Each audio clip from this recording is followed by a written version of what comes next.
Welcome to Fast Effect Double Speed Magic the Gathering. Here we have Matt on Ruby Storm versus Boucher Noir. Or how French he goes with that pronunciation. That'd be pretty close. Matt also with those basic mountains means Price of Progress. Not going to be super relevant. Rite of Flame. Getting some Storm and some mana ready to track out here.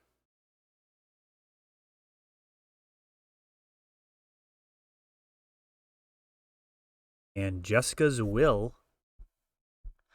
Big fan of the card. It's very interesting addition. Really one of the things that enables the deck, this recent printing from Commander Legends. And Reforge the Soul now, using all of the remaining mana. So Matt with Ruby Storm is going to be completely tapped out, but getting a fresh 7. Lotus Petal as a follow-up. And was that passing the turn? Well, it looks it. Forge the Soul, a Wheel of Fortune. Of course, Wheel of Fortune on the reserve list, so not going to be able to reprint that.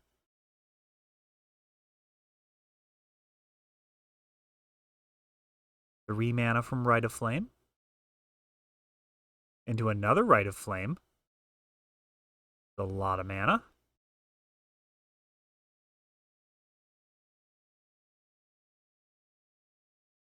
Lotus Petal turns into 3. Then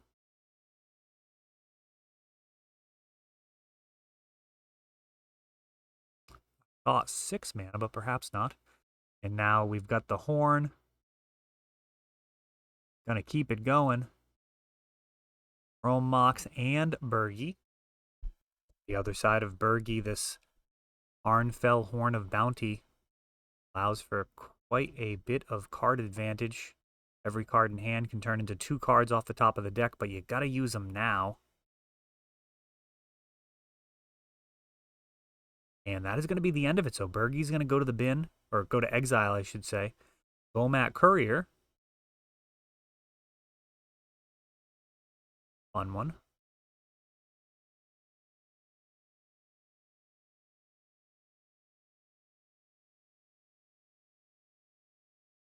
Exiling Reforge the Soul. Getting a land drop out of it.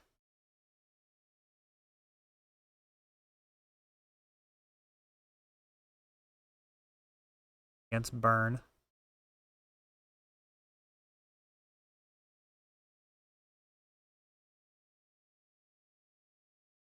Is petering out.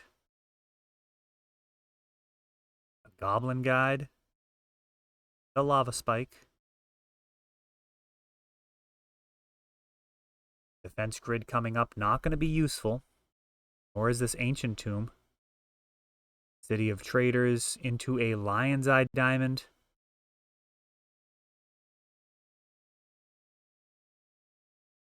Plenty of mana.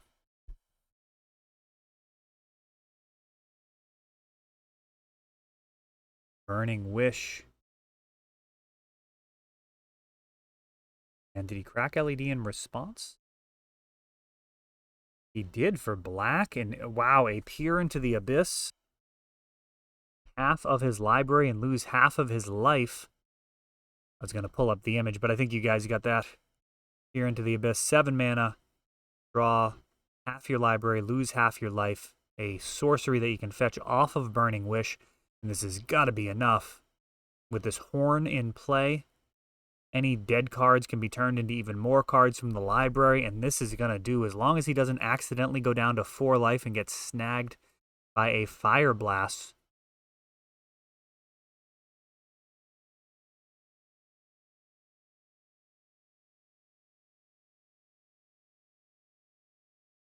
I think that's an F6.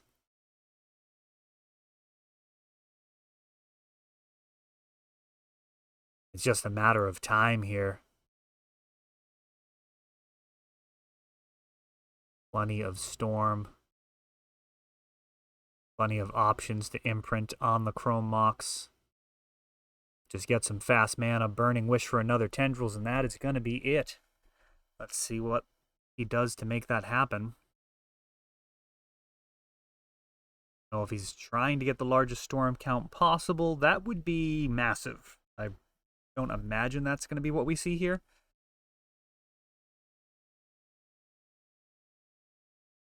There's our Burning Wish. Tracking LED for the Tendrils and the game as Ruby Storm picks that one up off of Here into the Abyss. This has to be one of the worst matchups for Burn. They're going to be hoping for some type of creature in the opening. Goblin Guide or Monastery Swiftspear. He's got the guide. Swing in for 2. And Eidolon of the Great Revels also going to be very welcome, as it'll prevent Ruby Storm from casting spells without some type of drawback. And also a potential problem card. Every free spell that Matt plays, going to do 5 to him. Roiling Vortex. Got a Burgie. 3/3 body, not irrelevant here, but also Burn could remove that without too much difficulty. Lightning Bolt or Chain Lightning, either one will get the job done. A pair of Swift Spears, a Bomat Courier, a Fire Blast where Burn has to take 5 from its own Vortex, and now everything turning sideways. Just a very explosive turn. What can Matt do facing down what is actually lethal? No free spells. But yeah, we're just on to the next one. Very explosive. Burn on the draw. We'll need something incredible to keep pace there. That type of speed on the play was a big advantage. Now for game 3. Can Burn find a way to break serve here by winning when it's on the draw? Chrome Mox, imprinting a Jeska's Will into a Manamorphose, into an LED and passing. Not a very exciting first turn. Goblin Guide deals a Lotus Petal.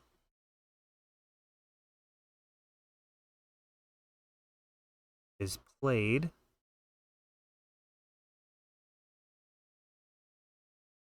Trying to think if there's good reason to do that. I guess if Eidolon shows up, you're happy if you've played it. Otherwise, you want the storm count for later. There's also the Vortex that we saw in the previous game. Punishes those cheap spells.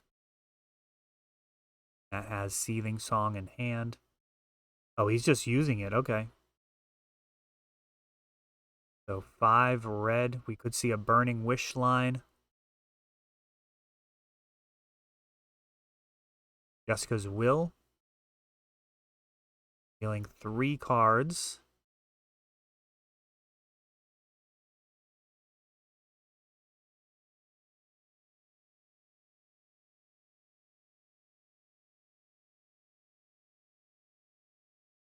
Chrome Mox.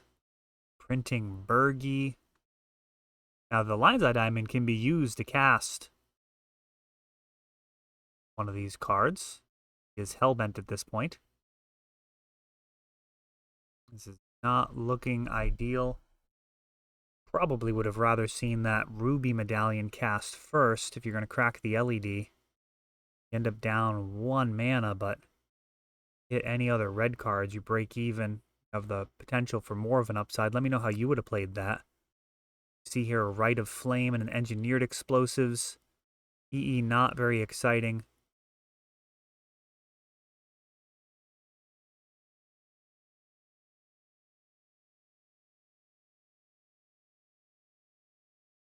Rite of Flame into an Engineered Explosives. EE at 2. How would we have an EE at 2? How did we get an EE at 2? A pair of 1-drops on board. That is mystery to me.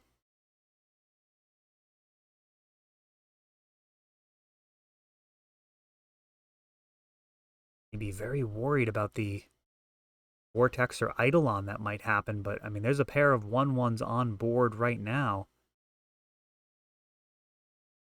or 1 CMC cards, mana value as it were.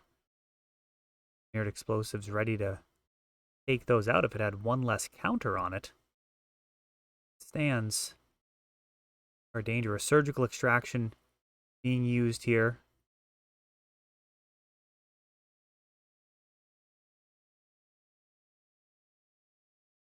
Mind's Eye Diamond's no longer in the mix, thanks to the Surgical.